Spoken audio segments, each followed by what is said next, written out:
Good afternoon. It's 5 p.m. UK time.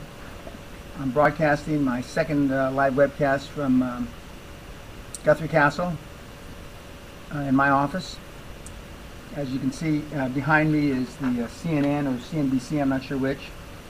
And I'll give you a little bit of a panoramic view of my office later, and you might even walk into a couple of other parts of the castle. I have several things I'd like to cover this hour in addition to answering your questions. I got some early questions from some people, and I've tried to bring them all together and answer them all at once, so to speak. But a lot of people want to know, even though it's been on my website and been on newsletters countless times, or not countless, but many times, is where I would start. If I had to start all over again, I'd start in healthcare and telecommunications. But having said that, whether you start in healthcare, telecommunications, or whatever business you're in, there's certain things that you need to do. Excuse my back for a second. Look at my notes. And those are, you need to fill a niche. You need to have a unique selling proposition that has, in my opinion, big margins. And the reason I always tell the kids, which I call you all the kids, that you need big margins, is that we're not that good at managers, even in the beginning. Even though I've been doing this almost 40 years, I'm still not an absolutely terrific manager like Jack Welch was, or is for that matter. And so you want big margins so you can make mistakes and still have good profit. You also would like a barrier to entry. In other words, some business that doesn't allow any Tom, Dick, and Harry to go into the business. And that's the problem with the internet. You know, I love the internet, and it's part of telecommunications, and there's hundreds and hundreds and hundreds of millions of people to market to. There's no barrier to entry. Anybody can put up a site, anybody can get a credit card, anybody can get advertising on Google, and even though it's more difficult because they continue to change the algorithms, etc., there's no real barrier to entry. But what differentiates you is with your dream team, as I talk about in my book and my newsletters, your anchor chairman, and the people that are advising you. That differentiates you from the other people. And so that's your artificial barrier to entry. Because with a dream team, you have a track record, immediate track record. I was asked a question on one of the emails that came in before the webcast started, is what differentiates a millionaire from a billionaire? And I thought about it a minute, and without question, it's laser beam focus. It's the big guys, the 1,000 or so plus billionaires in the world are laser beam focused. Bill Gates was laser beam focused. Steve Jobs, Richard Branson, the guys that founded Google, etc. They were laser beam focused, and they devoted all their time to one thing. And before you even start, you have to have an exit plan. What's your exit plan? Will it be a industry sale to somebody else in the same industry that you start your business, or will it be an IPO? But you already have to be planning towards your exit before you start the business. Now, I was asked the question about service industries, and all the things I just said are applicable to service industries. And as my old friend Jay Abraham would say, and I mean this sincerely, you know, the secret to marketing is test small and roll out big. You find a formula that works on a small scale and you roll it out big. The internet is a perfect example. I mean, you can test almost anything. And I've been involved in several internet businesses for the last 10 years. But I mean, you need to test, and the testing normally costs money, and most of the marketing gurus leave that part of it out. They don't tell you that testing costs money. I want to say hello to Father George. I want to say hello to Mother Superior. Yes, I am into holiness. I have some spiritual followers. And I just returned a trip from Transylvania, or Bulgaria, and Romania. Transylvania is in Romania. It's one of the places I'd never been, and I had some business in Bulgaria, Sofia, so I went across to saw Minty there in Romania, which I really enjoyed very much, and I saw the birthplace of the Impaler, Vlad Dracula. And in fact, I have a hat here, House of Dracula. I actually stayed in the hotel. So since I've been accused in my earlier days of my career that I was either Attila the Hun or Dracula, I wanted to go see where this guy lived. Now, what I'd like to talk about, and I talked about it quite extensively in my last newsletter from about 2 weeks ago about regrets and how we go through life, and when we get older we have regrets. In fact, I've been talking to my own children about this, my daughter and my son. I talked to both today. My son in Shanghai and my daughter in New York City. But we don't focus on it when we're young because we think we have the rest of our lives to deal with life. And it's just like I'm wearing my Superman t-shirt here because when we're young we think we're Superman and we don't think anything's going to affect us. And we think that we have all our lives to get these things done. And as I've told some of my younger mentees, the ones in their 20s and early 30s, act as if you have no time limit, but act as if you have to get it done right now, as soon as humanly possible, not just ASAP. And you'll find that you'll get a lot of projects done more quickly. I mentioned the last webcast, and I apologize for not having the webcast a couple weeks ago, but as you read in my newsletter, I just had my sling taken off this arm about 3 days ago, and I'm just doing physiotherapy. I have 3 titanium anchor bolts with titanium threads holding my rotator cuff together, and I snapped my bicep muscle. And I can almost get it up that high now. But I apologize for having to cancel it because I wanted to do it from the Galapagos Islands, which I've had to postpone that trip. But now I find out there's no really connectivity from the Galapagos Islands because there's not enough bandwidth, I think is what I'm trying to say. So it's just as well I'm giving it here from Guthrie Castle, which is the home of our course, our Guthrie Castle Seminar, and has been my home for more than 25 years, and the home of my children. My daughter was born not too many miles from here.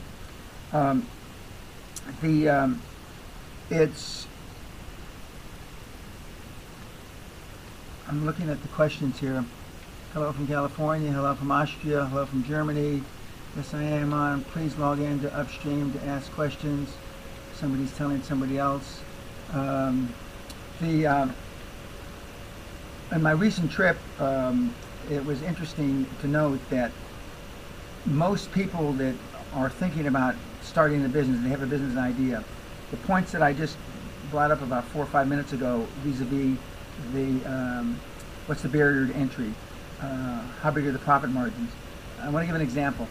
Retail is a very tough industry. Retail operates at 1 or 2% margins. I've never been successful at retail, so I stay away from it. Manufacturing is also a very thin margin business, and you have to really be a good manager to run a manufacturing operation that's successful. And so I've tried to guide myself and my students, proteges, mentees, whatever you want to call them, towards big margin businesses. And when I drill down and I ask questions of these kids, and I call you all kids because I'm older than all of you, how is it that you expect to make money, because what's the gross margin? A lot of times they don't even know. Their planning hasn't even gone far enough to tell you that, tell them I should say, what the margin is. And if you don't understand what the margin is of the business on the gross side and on the net side, then you have no business entertaining going into it. And especially because the whole QLA philosophy is based on other people's money, you have no business taking an investor's money and putting it in something you don't even know the gross margin is or the net margin. Yet I get business proposals all the time, where they don't understand that concept. They also don't understand if you can't be first in something, you know, you've got to be different. You have to have a unique selling proposition. You have to have something that differentiates you from the millions of people, especially for you guys that want to make money on the net.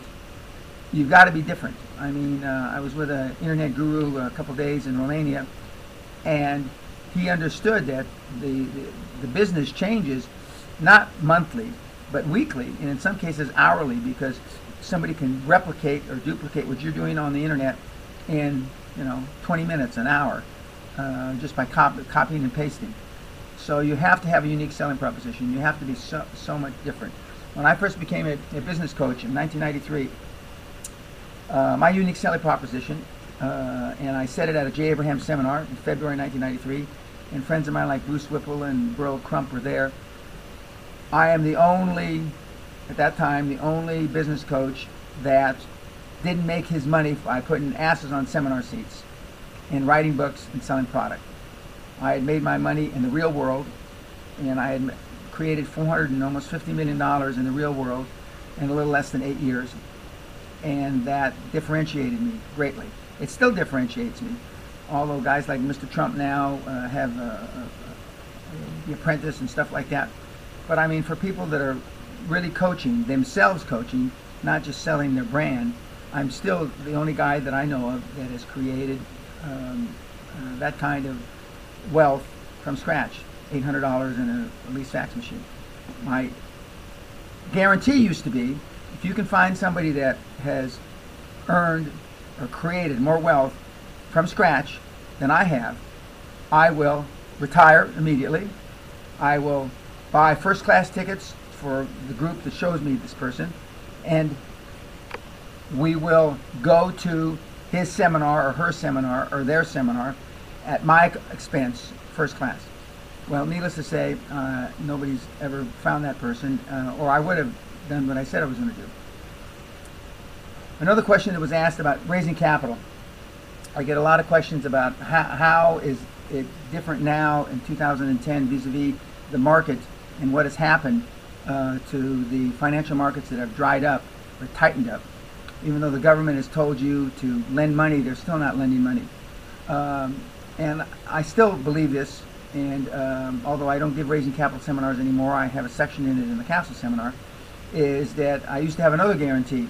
If you make 2 financial presentations a week to 2 different financial institutions, if you don't raise the money in 6 months, I will then raise the money for you. And if you don't raise the money in a year, I'll give you your money back on the Raising Capital seminar.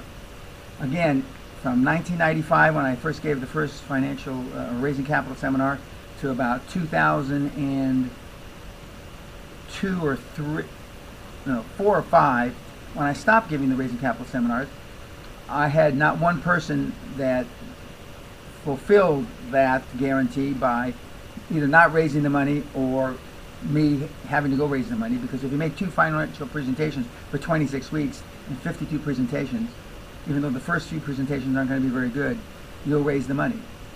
And it's no different now. When I had my conference call with the recent April Castle Seminar attendees about a week ago, they found that even though they were being turned down by banks, it wasn't because banks didn't like the deals. It's because the banks that they were going to, in this case that I'm thinking of was in Germany, the banks weren't big enough to fund the projects because there is money there. And right now, because people are so afraid of venturing out into the financial industry, there's more money being dealt out to less people because of that. And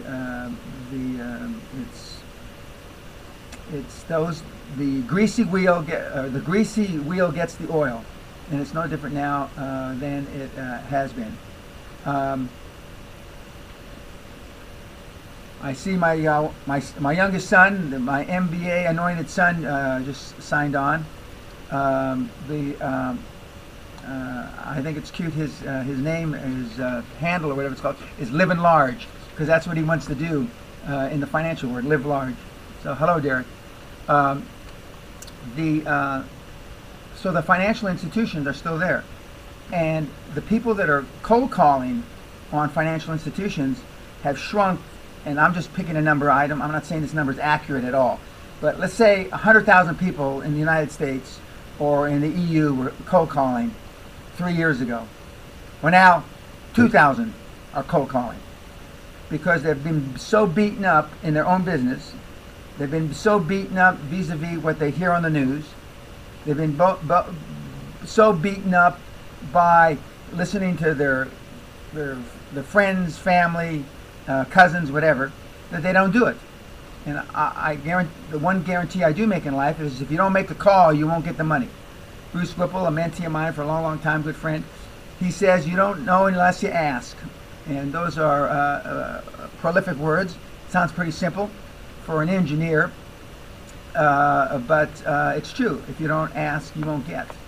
and the Father George and Friends, one of my priest mentees. I don't know, Father, if you've got the webcast going in the church or in the monastery, but I say hello to all the parishioners anyway. And some people might ask, how come you have priests that are your mentees, and how come you have sisters superiors, Catholic nuns?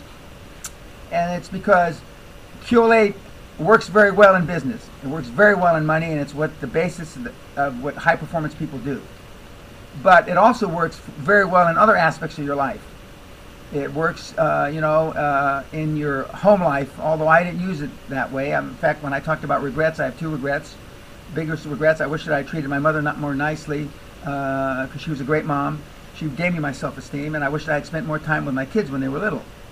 But I can't go back, and I can't recreate that. That's history now. But the people use the QLA. I have people that have lost 175 pounds using QLA. I've had people that have saved their marriage using QLA. I have people that have run for public office and won using QLA. The easier metaphors is I've had people on world champion basketball teams use QLA.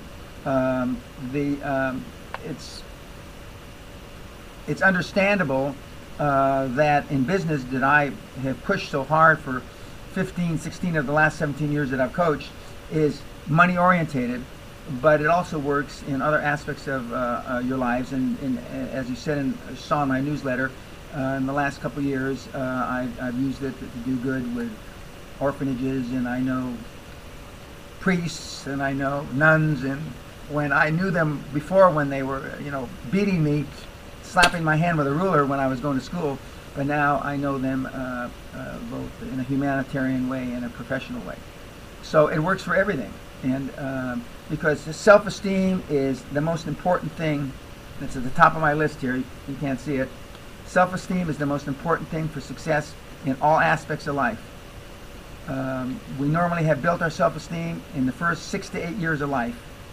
And normally, who are you with the first 6 to 8 years of life? Your mom, and in most cases, less your father. And in my kids' case, almost 100%, I was not there when they were little. But you build your self-esteem, and then you create opportunities with your self-esteem as you get bigger. One of the things that I talk a lot about in the seminar is Freud has a saying, or not a saying, but he says, look at the child between 3 and 6 and 7 and 8 years old. They believe in Santa Claus. They believe in the Tooth Fairy.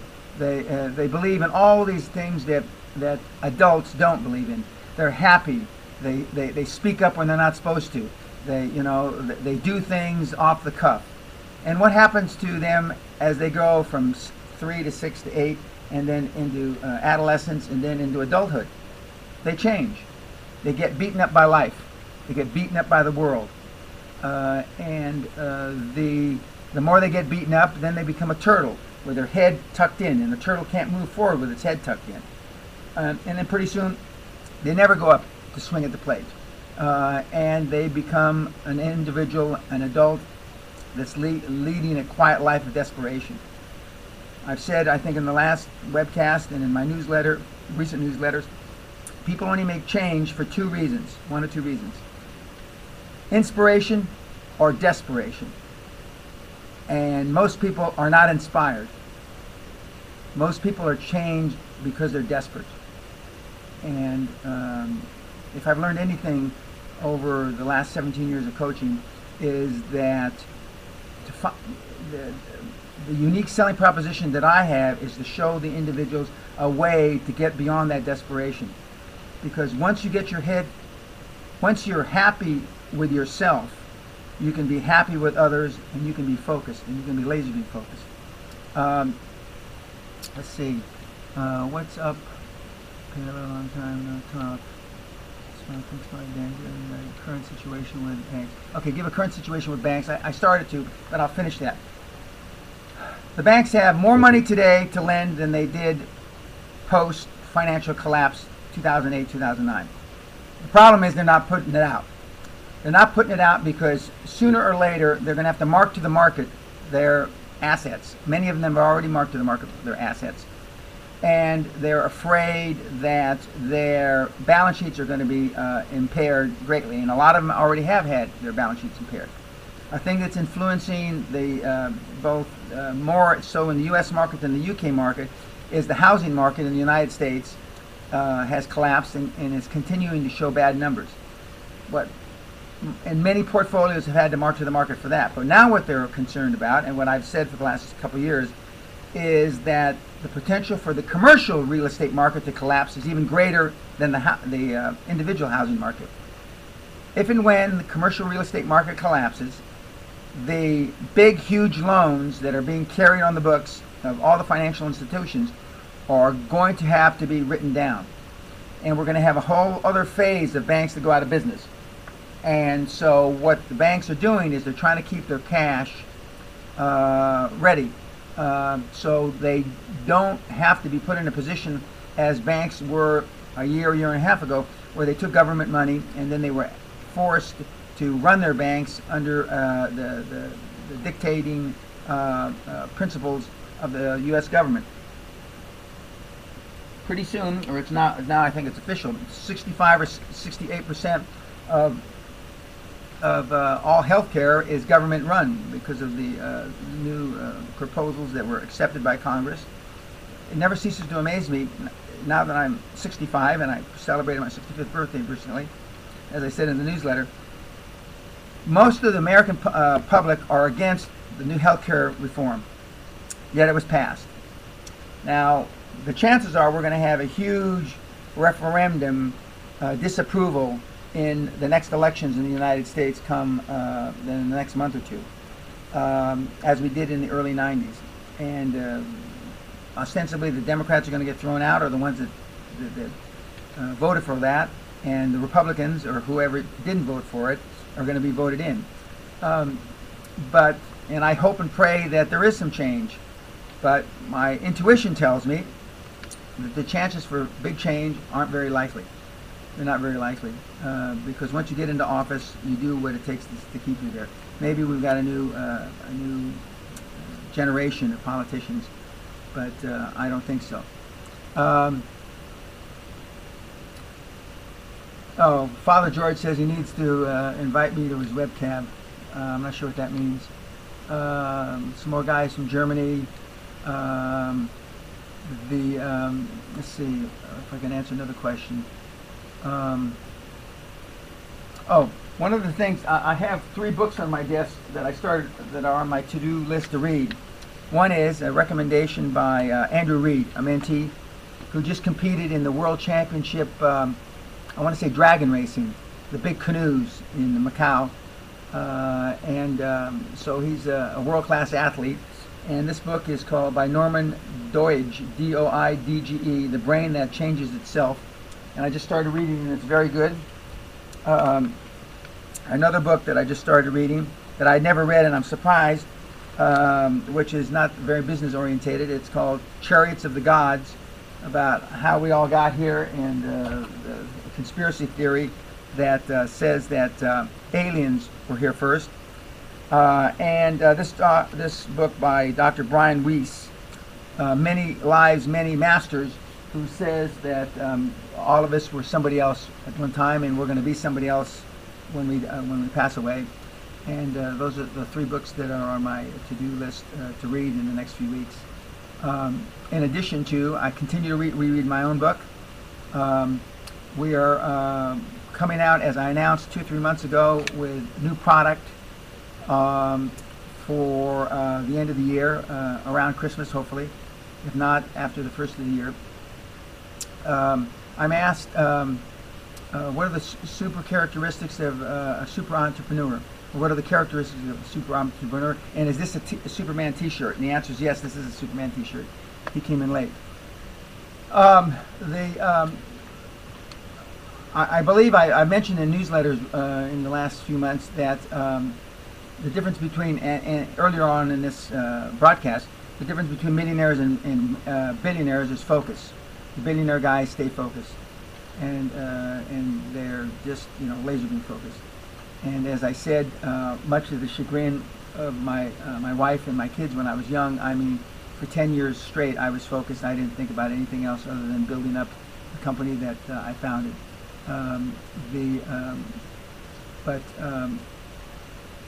It's hard to believe that the guys that run the guy that runs Oracle and Sun Microsystems and a few other companies that have been there 15, 20, 25, 30 years, and the guy that runs Federal Express, Fred Smith, have been focused for 15, 20, 25, 30, 35 years.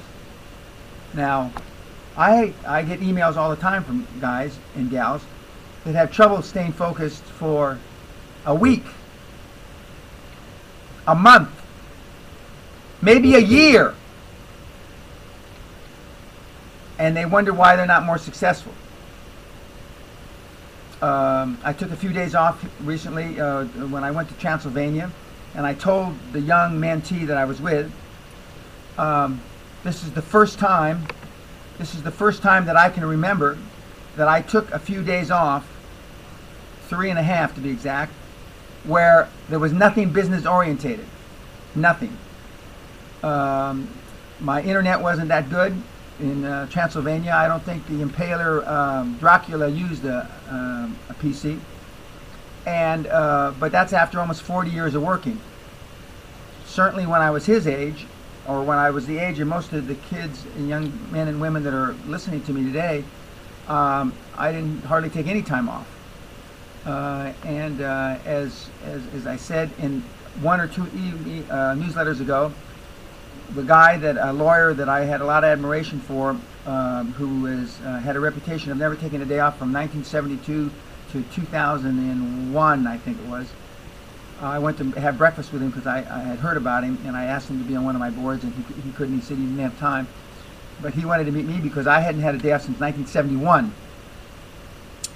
And I know, especially for the European culture, 3, 6 weeks holiday is very important. And you say you're going to recharge your batteries. I've probably heard that 10,000 times or maybe more, to recharge your batteries. If you're less than 40 and you need to recharge your batteries, something's wrong. If you're less than 30 and you need to recharge your batteries, you need medical help. If you need to recharge your batteries, you're in the wrong fucking business. It's that simple. If you're excited about what you're doing, you don't need to recharge your batteries. And when you're in your 20s and 30s, if you can't work 2 or 3 or 4 days straight with little or no sleep, you're not involved in something you love. And if you're not involved in something you love, the chances of you being super successful are pretty slim. Now, I just turned 65. I don't feel 65 other than I have, a steel hip, titanium bolts, and a titanium bar where I crushed my clavicle once. But I can work as long and as hard as most kids. And when I see, it's like when I see students that write me, they take 4 classes, 16 units. Some take 5 3-unit classes. They don't have a job, their parents pay for them to go to school, and they can't get straight A's. I don't understand. What do? Well, you drink and you cavort around, and I understand, I was once a student. But if you can't stay focused on that, then you're going to have trouble taking that, and you should have fun in school, kids, for the kids that are watching. If you're not having fun in school, then, I mean, something's wrong. But you still should be able to get good grades and move forward. I was with a young girl, the age of my daughter, who's the girlfriend of one of my mentees, who had a full scholarship to go to Harvard, and she didn't go. I don't know if you're listening, but I said if I had been her father and my daughter had a full scholarship to go to Harvard, and she's from Europe, I would probably have a heart attack. And but she had her reasons, and kids have a lot of reasons, and your reasoning and your rationale will turn into regrets when you're 35, 40, 45, and 50. because it's a huge differentiation, even though I poke fun at Harvard and a lot of the Ivy League schools. But I mean, it's a great badge. It's a great entree to open the door. And and it gets back to, you know, we have regrets. And I just found out she is listening. Well, sweetheart, you fucked up. And she's a very bright, very pretty young girl. But we all make mistakes when we're young, and we all got baggage. And God knows I've got a lot of baggage. But I used to have a chip on my shoulder from here to my shoulder blade because I didn't go to an Ivy League school when I was a kid. And then after the first kid that I had working for me that went to Harvard, Princeton, Columbia, Brown, Cornell, and Stanford, MIT, and Caltech, then I realized it wasn't such a big thing. But that's only after I had success. When I was early in my career, I had a chip on my shoulder because I didn't go to a proper school. I went to a school that you have to explain about, which it's too long a story to tell you what it means to have to explain about. But Harvard, Princeton, Yale, you don't have to explain about. You don't have to explain about. Yes, and somebody just said, yeah, where I went to school was CSUN, California State University, Northridge. You got to explain about that. There's 31 campuses. It's the biggest state university in America. Yada yada yada yada. But it's not one of those prestigious schools. Surely not. Although I got a pretty good education, I think. But compared to a lot of others, I'm sure that they got a better education than I did. Somebody has asked about expand based on my Salesforce. He's asking about partner affiliate programs on the internet. Most of the big sellers of any product or service on the internet use affiliate programs. Affiliate programs meaning like they are subsidiaries, or they offer their product at a different price to the affiliates, and then the affiliates go and market it. They spend the marketing money and draw in customers, and then the parent, so to speak, takes a percentage off the top, and the affiliates get normally, if it's done right, the lion's share. And some of the most successful internet guys and gals that I've seen can have tens of thousands of affiliates, and that's where the big money's made. And it's quite a remarkable process. As you know, I was chairman of one of the first cutting-edge internet companies in the United States in '99 and 2000, and so I didn't realize it was cutting edge at the time. I now know it was cutting edge, but I didn't then. We tried to save it from bankruptcy. Our team was brought in. The Guthrie Group was brought in to try to save it. We were not successful. The bank took it, closed it, but we learned a lot in that year. That was Bruce Whipple, Sally Hall, and myself. We learned a lot. One of the worries, and I alluded to it earlier in this webcast, is that the problem with the internet is that there is no barrier to entry, and everybody can copy. Everybody can copy. But just as there's no barrier to entry in manufacturing in China, any idea that you can come up with today in the United States, United Kingdom, Eastern Europe can be knocked off by the Chinese in 72 hours. And that's the beauty about the Chinese, and that's also the downside of the Chinese, because they can knock it off at 72 hours, and they can produce, manufacture, ship for less than you can just manufacture wherever you are, because the cost of labor is insignificant. It's just insignificant. Although, as I've said, I feel that the future is Asia. I think I might have told you I have a mentee named David Garofalo, who made quite a bit of money in about 2000, 2001, and I helped him out. He had a very successful company that he took public in the UK. I think he was even the UK CEO of the Year on the AIM listing, which is the secondary market underneath the London Stock Exchange. And he is a shareholder of Berkshire Hathaway. And I asked him when he went to the shareholders meeting, when he met Mr. Hathaway, which I guess he's met before, and Mr. Munger, right-hand guy for Mr. Hathaway, if you had it to do all over again, guys, he's having lunch with him. Apparently 15, 18 people at a lunch table. If you had it all to do over again and you were young, what would you do? David says, Mr. Munger and Mr. Hathaway simultaneously, as if it was rehearsed, said, China, offshore, LLC, limited liability company. In other words, with money from offshore and a limited liability company or the equivalent thereof, invest in China. And the young people, the people that are in their 20s and 30s and even really 40s, can't help but make a lot of money because of the growth potential there. I like China more than I do India, even though we were in India 2.5, 3 years. And now we've been in China the last couple of years doing research for about a year and a half. And we're just getting ready to publish a paper on one of the Chinese markets that we like the most. That's why my son Derek's been in Shanghai learning Chinese since the beginning of this year. And that's why we're operating out of the Philippines, Manila, because I wanted to be able to be close to Singapore, Vietnam, China, but there's a lot of potential.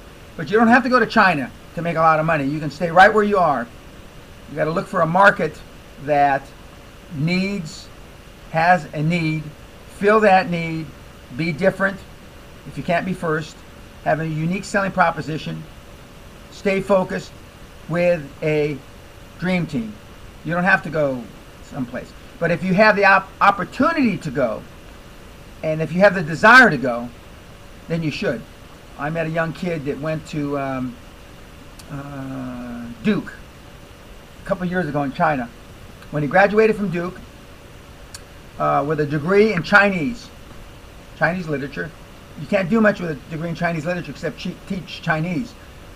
He got a one-way, he asked his parents, they said, what do you want for graduation? He said, I want a one-way ticket in 1 or 2 months. Excuse me. Hello? Yes. Jose, I'm on the webcast. I'm sorry. I got to call you back. I thought that was somebody telling me my webcast didn't work. And they gave him 1 or 2 or 3 months living expenses and a one-way ticket, and he went to China. And he's still there. He speaks Derek's my son, almost fluent Chinese after 2.5 years. And I've had people attend this council seminar with a one-way ticket. And so it depends, how bad you want it. One of the things what differentiates a billionaire from a millionaire is, do you have a burning desire? I mean, do you really does it burn in your stomach that you want to be super successful? Most people talk about it, but not too many people actually do it, because we all have reasons. We have mortgages, we have kids, we have sick mothers, and I'm not saying you should shun all those responsibilities as a human being, but they certainly get in the way with success. They certainly do. Like I tell people that there's only 2 reasons for not getting something done that you tell me you're going to get done. Only 2. Coma, death. That's it. Coma, death. Now I hear, and I have no way of verifying this, that Mr. Jobs only has one excuse: death. Not even a coma. So when you think that, just think that through in your own life. How easy is it for you to make excuses for not getting stuff done? How much do you procrastinate? How much do you allow people to procrastinate? I'm tough on my own kids. My son, I don't know if he'll email or put anything on the chat right now, but I'm tough on my kids, and I'm tough on everybody. But that's the only way I know if you want to succeed. If you don't want to succeed, and if you don't want to fulfill your dreams, and you don't want to have a better life than you got now, then you shouldn't be listening to this goddamn webcast. You shouldn't be, reading my website. You shouldn't be buying anybody's tapes. You should save yourself a lot of money and a lot of goddamn heartache, and not go to seminars and read success books. And because You just might not. You just as well not do that, because all you're going to do is cause yourself frustration and anxiety and heartache. And then by the time you get to the end of your life, those regrets that I talked about in my newsletter from just a few 2 weeks ago, 2 or 3 weeks ago. Let's see. See if I can answer. How about somebody wants to know what about selling to China? Well, I hate to give publicity to somebody that I helped a long time ago, but the CEO Club of America, run by a guy named Joe Mancuso, who I call Smoking Joe because he's smoking mirrors. He has developed a great brand in the CEO Club, especially in China, in Asia. And in fact, he's going to China in November. And my son and I, Derek, are going to meet him in Shanghai. And principally, they're taking CEOs, manufacturers, etc., to meet people to sell stuff in China. He's taken, I think, I may be getting the numbers wrong, 800 people in the last 10 or 12 years to China, CEOs or manufacturers of objects to sell stuff in China. He's been very successful, and but that's one way. But I mean the internet. I mean virtually everything's on the internet. You can see that there are most people have things manufactured in China and then ship out, but they do. A lot of people do sell into China. I mean, all the big companies, IBM, Siemens, Royal Dutch Shell. I mean, they all sell into China. But it's more difficult to set up a Chinese company. Is not easy.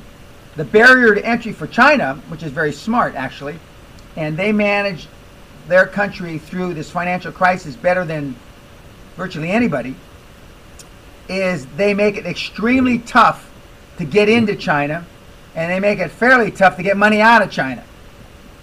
Not impossible, but tough. And in that way, and because they support their own economy with money, because they've got a lot of money, because they lend to the America and they lend to everybody else, they have been able to bolster up their financial markets. The challenge for them is they've bolstered up the financial markets vis-a-vis real estate too high, in my opinion, and I mean, it's way overvalued. Shanghai is New York City on steroids. There's estimates between 25 and 30 million people in Shanghai. I mean, the city runs 24/7. In fact, they say the Westerners are killing the work ethic of the Chinese, because up until a few years ago, the Chinese person that worked, he got half a day off twice a month. He got half a day off twice a month. Now, some fans just going by the window. Now they only work 6 days a week, and some of the progressive Chinese companies are having them only work 5 days a week. But what they don't tell you, those 5 days a week, they're working 12, 15 hours a day. I like the model. I say this slightly tongue-in-cheek so I don't get a bunch of negative emails. 6.5 days a week, 12 to 15 hours a day. I came up with a new Penaism. It wasn't really my idea. It's a religious order that came up with it. What is the definition of privilege? W-O-R-K. Work. And I say hard work. And I think there's another saying, the only place that success comes before work is in the alphabet. Is that right? W-X-R. Anyway, I might have got that ass backwards. But another thing, I see another question. What are the secrets? And there are no secrets. There are only mysteries of the billionaires vis-a-vis the millionaires vis-a-vis the rest of you guys. Is that the high-performance person is not afraid and goes out of his way to engage in self-deprecating actions. I poke fun at myself all the time. I tell people a lot of time, I'm wrong. Oh, I was wrong about that. I stand corrected. Most of the middle wealth guys that have made a little money, or gals, never admit that they're wrong, will not allow themselves to get any constructive criticism, because they believe all criticism is criticism, not including constructive criticism. And you can't succeed. You can't be a good decision maker unless you made bad decisions. And God knows I made a lot of bad decisions early on in my career. I haven't made too many since I'm, 45 or 50, but I certainly make a whole hell of a lot of them when I was in my 20s and 30s. But I wasn't afraid to swing at the bat. I wasn't afraid to get up and sometimes make a fool of myself. And that was harder when I was younger.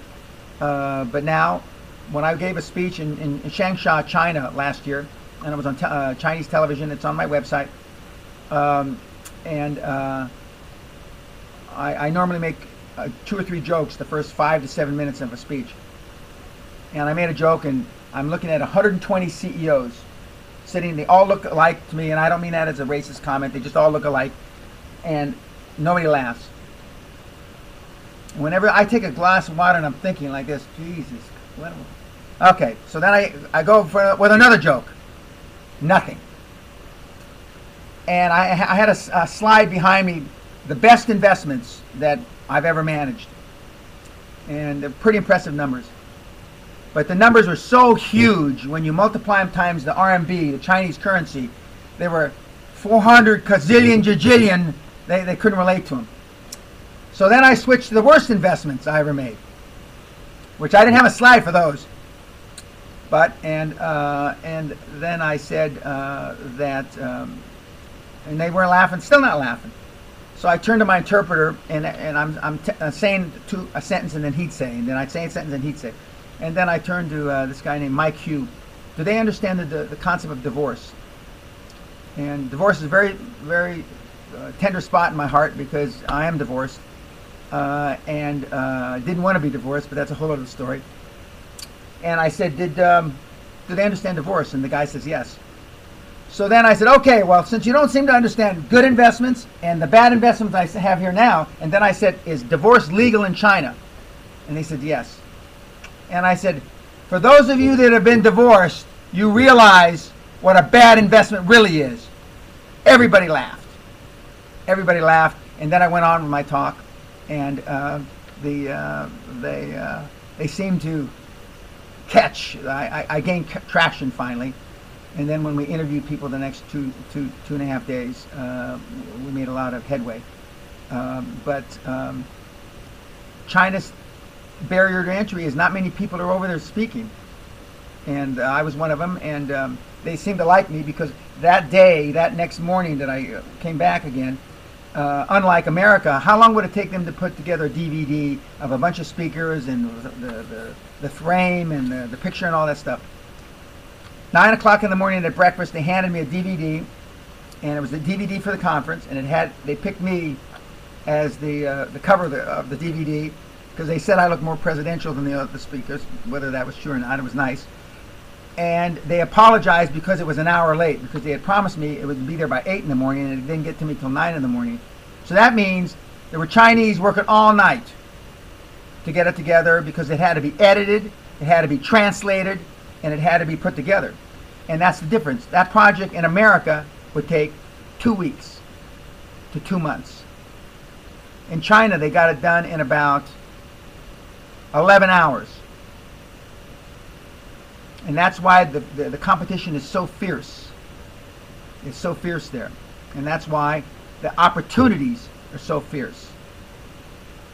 One of the industries that we looked at there was internet education, which is going to be huge. We haven't had time to focus on that, but internet education is going to be huge there. It'll probably be the next thing that we go after the current one, and I don't want to let the cat out of the bag because we're going to come out with this paper, and I'm sure we'll put it on our website.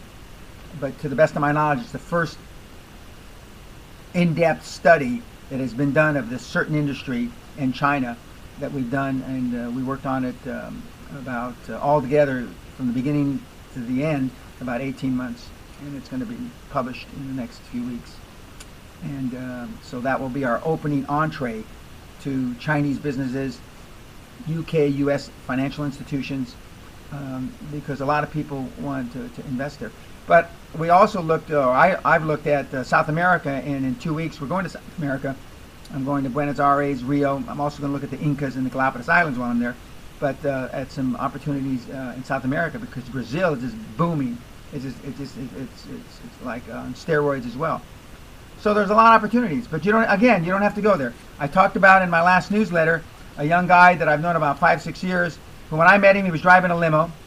Now he's making movies in Hollywood. He actually was a pizza maker. He went from Mike the pizza boy to Mike the producer. Laser beam focused, as I said in my newsletter. He listens to the tapes constantly. He tells me he's going to come to the seminar in October. I hope he does. And because we changed it from August to October, we had some fallout, so we got some spaces, I'm told, by my office. But he's gone from making pizzas in 6 years to making movies. And the good thing about the pizza business is it was a big margin business. But the thing about the movie business is if it's a profitable movie, it's a big margin business. If it's not a profitable movie, you lose your ass. And having been in the movie business many, many years ago, I was on the losing ass end of the continuum. I didn't make money there, so I left quickly, and licked my wounds, and went on to do other things. Do you still have financial goals? Yes. Do you still have a personal mentor? No. My mentors, Costa Grazos, Jerry Ormond, and Jim Newman are all passed away. I have another mentor, Bob Donato, who gave me my first job on a Wall Street firm, who I just spent a few days with in Newport, Rhode Island, who has been an inspiration to me for 35 plus years. My financial goals are, I want to see my kids financially successful without me. I want to see all the business ventures that I'm still involved with financially successful with me. And I want to have at least 2 or 3 more Grand Slam home runs in the years I choose to continue to work. And I don't know if that's going to be how many years that is, because I'm very healthy and I feel good. But so I still have goals. And one of the things, and I see on these messages on the chat board, I measure, when I talk to a young man, young woman, middle age, whatever, I measure the conversation by how much they talk about the past, their memories, in relationship to their dreams, their future. And I'm much more inclined to get involved with a business arrangement with somebody that has more dreams than memories. I certainly have a lot of memories, a lot of great memories, and some not so great memories. But I still am young enough in my mind to have dreams, and there's things I still want to do. You know, I look out my window, and I'm going to turn the camera here for a second. I look out my window. I don't know if you can tell, but that's a Bentley, a new Bentley. And if you get a little higher, I don't know if you can see it. That's an Aston Martin. Now, I didn't. Oh, and that's the first hole of the golf course out there, my office window. I didn't. Only in recent years, because I've had Rolls Royces since I'm 25 years old.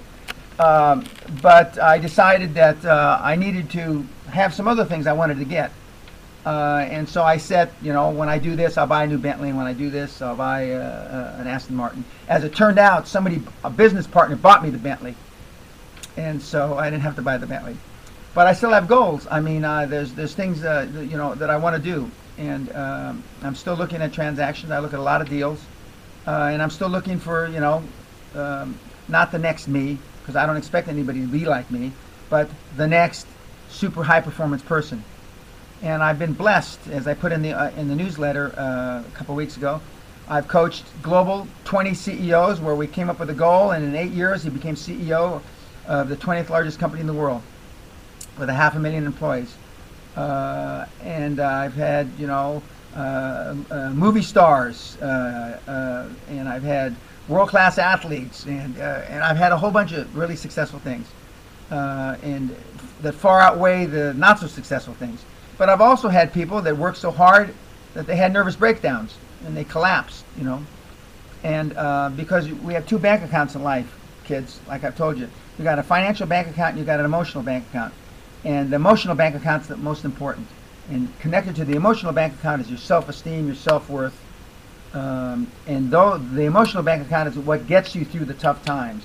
what gets you through the anxiety, which gets you through, being scared.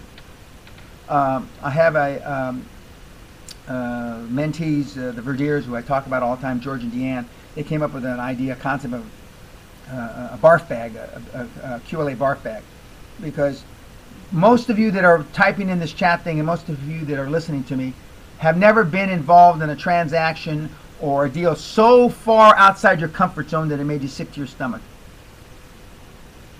where you threw up. Before the meeting, you had to toss your cookies. Most of you that are on the chat thing and read my newsletters have never been in a deal that was literally life or death financially. Most of you. And I'm not saying you, but the closer you get to those extremes, the higher the probability that you're going to be successful. The higher the probability that you're going to do what it takes. There's a difference, and I've told my children this, and my business partners know this. When Dan Pena tells you, I'll do whatever it takes, that's a different order of magnitude than when your brother-in-law says, yeah, I'll get it done. When Trump, Jobs, Branson, all these other guys that I've talked about, and Ford and going back and Carnegie, when they said, I'll do whatever it takes, it was a different level of commitment. And the difference I see between my generation and the generations that have come after me are commitment. Their definition of commitment. Bruce Whipple and I, although he's a few years younger than I am, have the same level of commitment and going the extra mile. I mean, and it's different, Young kids in their 20s, and this is an exaggeration, and I don't mean to paint a brush against all people in their 20s, but when a guy at 28 or 29 says, yeah, I'll do whatever it takes, he means if I don't have a hangover, if I'm not loaded up on fucking drugs, if it's convenient between my tennis and my golf lessons, if my girlfriend, had been giving me regular sex, I mean, that's his level of commitment. When a guy's in his 30s and early 40s, he means, yeah, I'll get whatever done, unless I have to take my daughter to the ballet, unless I have to take my son to the dentist, unless I have to take my wife to the therapist, or unless we got to go to family counseling. There's a difference in level of commitment. When I tell you it's going to get done, it's going to fucking get done. Coma, death. Coma, death. And you want to know the difference between the billionaires and the millionaires? Commitment. The guys that are super successful are super committed. And I'm privileged that I'm still committed. I'm not as committed as I was in my 40s, admittedly. I'm not. I don't, it's tough to work 20 hours a day for 60 days in a row now. But it's certainly not tough to work 20 hours a day for a week or 10 days. I'll do that. But I just can't stay focused for 2 or 3 months. That's why my specialty is the red zone. When you get the ball to the 20-yard line and you want to kick it into the goddamn net, I'm the guy that you come to. I'll get it in the net by hook or by crook. I may have to bash your teeth in, cut your ear off, threaten you, but we'll get the ball in the net. Now just think about that. And all of a sudden everybody's dried up on their chatting. How many are willing to make that kind of commitment? How many want success, to be a high performance person that badly, to make that kind of commitment? I leave you with that question.